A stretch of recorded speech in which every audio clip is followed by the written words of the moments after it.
მოგესალმებით, თქვენ უყურებთ პრაქტიკული სროლის არხს. დღეს ჩვენ ვიმყოფებით მაღაზია Armor Group ჯორჯიაში, ილია ურიდიასთან ერთად. მოგესალმებით, ილია.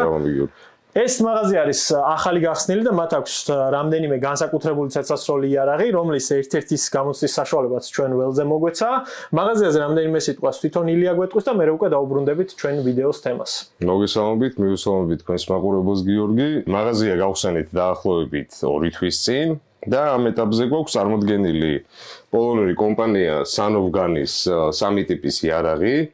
ეს არის R9, მოდელ X არის და A01 არის. ეს ორი მოდელი არის 9 მმ-იანი, ხოლო ეს არის A01 5.56 კალიბრი. ვართ ამ კომპანიის ოფიციალური წარმომადგენლები საქართველოში. ასევე ვართ ოფიციალური წარმომადგენლები ტურანის ამუნიციების და გვაქვს ორი ტიპის ვაზნა 5.56 და 9.19. ჩვენ დღევანდელ ვიდეო შეეხება კონკრეტულად SOG-ის AR9 მოდელის განხილვას, რომელიც წარმოადგენს პისტოლეტის კალიბრის კარაბინს 9 მმ-ზე და ის არის ფაქტიურად AR9 სტანდარტული AR-ის ერგონომიკით. ამ შემთხვევაში ჩვენ გვაქვს 8 ინჩიანი ლულის სიგრძის მოდელი. მივყვებით თავიდან, ასე ვთქვათ, ფურნიტურას თუ რისგან შედგება ის. ვნახავთ ასევე ნაწილებსაც და ბოლოს უკვე ვისაუბრებთ პრაქტიკულ გამოცდაზე, როგორც ჩვენ სხვა ვიდეოებში თანმიმდევრობით. დღეს მდგომარეობით ამ იარაღის შეძენა შეგიძლიათ 4400 ლარად და მას კომპლექტაციაში მოყვება მექანიკური სამიზნეები. ეს არის თვითონ SOG-ის წარმოების, ასე ვთქვათ, მაგპულის ემბასის მსგავსი. მოყვება ასევე 15 ვაზნიანი მჭიდი, ეს არის UTG-ის მჭიდი და ასევე ამ იარაღზე მიდის Glock-ის ნებისმიერი 9 მმ-იანი მჭიდი და ასევე მოყვება SOG-ის ესეთი პატჩიც.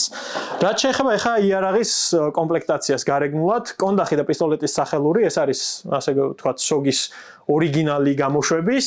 კონდახზე აქვს 2 ცალი QD სამაგრი და პისტოლეტის სახელურსაც ასევე აქვს სხვა ელემენტების თუ სხვა ნივთების შესანახი ნაკვეთურიც. რაც შეეხება თვითონ upper-სა და lower-ს და უკანა მხარეს გვაქვს ესეთი ღვედის სამაგრი, რატომაც ამ ევროპულ მწარმოებლებს უყვართ ესეთი კაუჭისებრი end plate-ის დაყენება ხოლმე და აქაც ეს სიტუაცია გვაქვს. გადასატანის სახელური არის ამბი, ორმხრივი, ოდნავ უფრო ასე ვთქვათ, გამოწეული, რაც ოპტიკის დაყენების შემდეგ გადატენვის დროს უფრო მოსახერხებელია. სასხლეტი ამ შემთხვევაში გვაქვს სტანდარტული, ანუ ვერ იტყვი რომ თლად ხისტი მილსპეკია, თუმცა სასხლეტი არის სტანდარტული მილსპეკი. რაც შეეხება lowers და ეგრეთ წოდებულ სასხლეტის დამცავს, ანუ trigger guards, ის არის განუყოფელი ნაწილი lower-ისა და ამ შემთხვევაში ამის შეცვლა არ ხდება. ერთ-ერთი კარგი დამატება, რაც ამ იარაღს აქვს, არის მჭიდის მოსახსნელი ესეთი ღილაკი, რომელსაც თვითონ, ანუ AR-ისგან განსხვავებით, როდესაც სასხლეტიდან თიც იღებ, ხელის წინ წაწევა გჭირდება იმისთვის, რომ მჭიდი მოხსნა. ამ შემთხვევაში ეს თვითონ დასაჭერი ღილაკი არის გადიდებული და შესაბამისად სპორტულ სიტუაციაში არ ვლაპარაკობთ ჩვენ სამხედრო სიტუაციაზე, მოსახერხებელია, რადგანაც სასხლეტიდან პირდაპირვე ადიხარ სამჭიდეზე და ვიდეოებშიც ნახავთ, რომ აქედან გამომდინარე ძალიან მარტივია როგორც მჭიდის მოხსნა, ასევე დატენვა. აქეთან მხარეს საკეტის დამშვები აქვს სტანდარტულად, როგორც იარებზე ხდება. რაც შეეხება სამჭიდეს შახტას, ეს ოდნავ გაფართოებული აქვს შესასვლელი და ესეც შესაბამისად ცოტათი უფრო გვიადვილებს გადატენვას. Handguards რაც შეეხება, როგორც ხედავთ, ეს არის თავისუფლად დაკიდებული 2 ცალ ხრახნზე და კარგი დამატება რაც არის, ეს არის გადატრიალების საწინააღმდეგოდ, ასე ვთქვათ, ეს handguard-ი თვითონ მას აქვს სპეციალური გამოშვერილი, რომელიც აფერთან არის თანაქმედებაში და შესაბამისად დატვირთვაზე ის არ გადატრიალდება.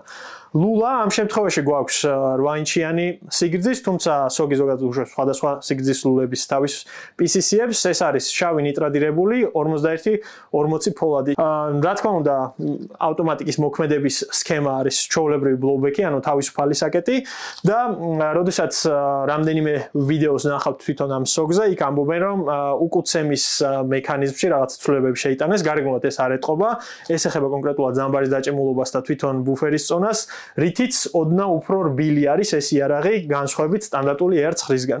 რავი, ჩვენ სროლის დროს რაღაც განსაკუთრებული დისკომფორტი მე არ მიგზნია, ამ შემთხვევაში ზუსტად პრინციპში სტანდარტულ ორიგინალ AR9-დან არც მისვრია და ამას ვერ შევადარებთ, მაგრამ თვითონ იარაღი სასრულად საკმაოდ კომფორტულია და ამას პრაქტიკულ ნაწილში ამაზე ასე ვთქვათ ვისაუბრებთ.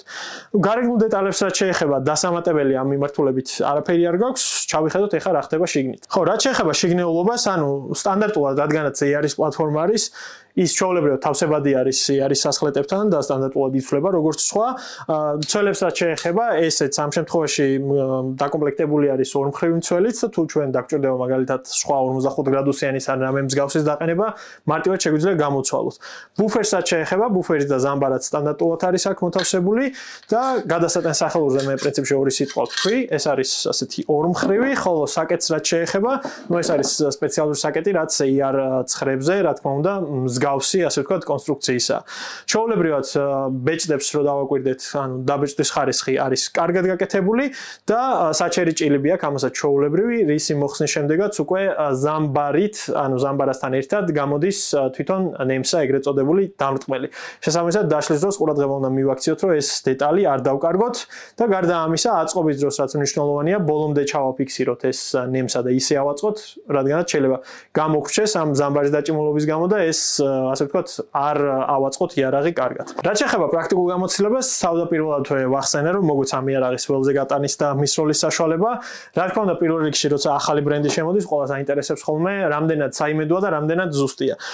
ერთის მხრივ ეს ერთი მოდელი, ერთი გამოცდით ამის თქმა რთულია, თუმცა მეორეს მხრივ თუ გადავხედავთ, ვთქვათ, რევიუებს და უშუალოდ ის, რაც ჩვენ ველზე ვნახეთ, ვნახავთ, რომ ჩვენი კონკრეტული გამოცდის შემდეგ, რავი, ამ იარაღზე დადებითი საბეჭდილება დაგვჭა საიმედოობის მხრივ, სიზუსტის კუთხით ჩვენ გადავამოწმეთ, ასე ვთქვათ, თავიდან როცა მივისროლეთ ეს იარაღი, როგორც ტურანის 9 მმ-ით, ასევე სელიერბელოს 124 რენიანი FMG-ებით და რავი, სიზუსტე მშვენიერი ქონდა, ძალიან კარგად ისროლა, ზედ გვეყენა კოლიმატორული სამიზნე და რავი, სიზუსტის კუთხით, ასე ვთქვათ, არაფერს არ ვუჩივით. შემდეგი თემა ეს არის საიმედოობა. არც ერთი მტყუნება არ ქონია, დაახლოებით 250 ვაზნა ვისროლეთ და მე როგორც გითხარით, ანუ თვითონ უკუცემის მხრივ და ამ იარაღის სროლის კომფორტის მხრივ, გარდა ამისა თვითონ ბალასის მხრივ, რა თქმა უნდა, AR-ის პლატფორმა არის და აქ ბევრი პრეტენზია ამ თემასთან დაკავშირებით ვერ გვექნება.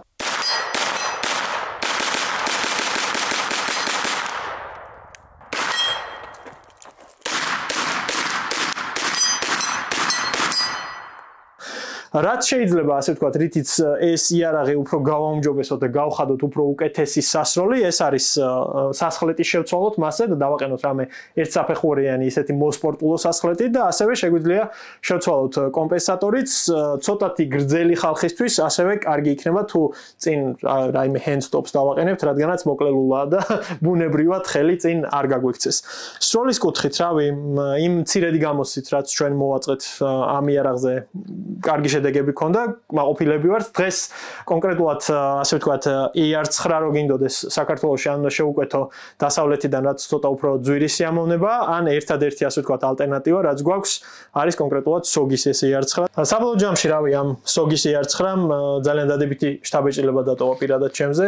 შენი პირადი იარაღით ვისროლეთ და დაახლოებით 600 ვაზდაზე ხარ. 600 ვაზდა მაქვს პირადად. კი ბატონო, ანუ არანაირი გაჭედვა და ხარვეზები ამ მიმართულებით არ ქონია. ძალიან საინტერესო იქნება მომავალში SOG-ის AR15-ის გამოცდა და შედარება თუ გვექნება, რა თქმა უნდა, ამის საშუალება. რავი, ძალიან დიდი მადლობა, რომ ამის ველზე გამოცდის საშუალება მოგვეცი. შენ თუ დაამატებ ერთ-ორ სიტყვას და კი ბატონო, ესე იგი გარდა იარაღებისა და ტყვიებისა, გვაქვს ასევე აქსესუარები, რის შესაძლოა შეგიძლიათ. გვაქვს როგორც SAVIOR-ის, ისევე UTG-ის, FAB Defense-ის და ბევრი საინტერესო რაღაცეების შემოთავაზება შეგვიძლია ჩვენთან მაღაზიაში. კი ბატონო, ანუ თვითონ მაღაზიის ლოკაციას მე ვიდეოს აღწერაში ჩავაგდებ. კიდევ ერთხელ მადლობა, რომ მოგვეცი საშუალება ამ იარაღის გამოცდისა და მომავალ შეხვედრამდე შემდეგ ვიდეოში. კარგად, ნახვამდის.